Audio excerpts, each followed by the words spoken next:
Out of the 40 plus books that I read this year, a whopping 3 of them were Westerns, and they were all pretty good. I prefer my Westerns to be a little more on the subversive side, and the ones I read this year definitely delivered on being very different from your typical Western cowboy tale. So here are the 3 Western novels that I read this year in order of how much I liked them. Butcher's Crossing by John Williams. This is a story of a Harvard graduate who travels out to Kansas to fund and join a buffalo hunt into the Colorado mountains. It's a story of survival, obsession, and man's effect on his surroundings. It's a really interesting look into what the West could actually do to a person. The opportunity of fortune and the detrimental effects that can have, not only on nature, but on a person's psyche. This book is way more introspective than your typical Western novel, but that's what makes it so good. In the Distance by Hernan Diaz. A young Swedish boy travels to America with his brother. They get separated and he spends the rest of his life searching for him across the vast early American frontier, meeting many unique foes and friends, and ultimately becoming a legend of the West. This was a fantastic read, really engaging, really good characters, great situations, emotionally deep and not without its fair share of excitement.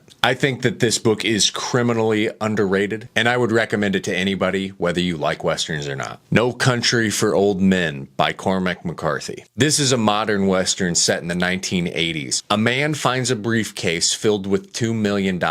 He is then pursued by multiple members of the cartel. Among them is a man named Anton Chigurh, who is what I have described as being almost like a Terminator in his unrelenting pursuit of finding this man and this briefcase. McCarthy has yet to disappoint me, and I would put him among my favorite authors. And this is an incredible book. I'd call it a masterpiece. It's perfect. Not only the best Western that I read all year, but one of the best books I read this year. McCarthy's writing, as always, simple and effective, and Chigurh is one of the all-time greatest villains ever. I love this guy. This is a must-read.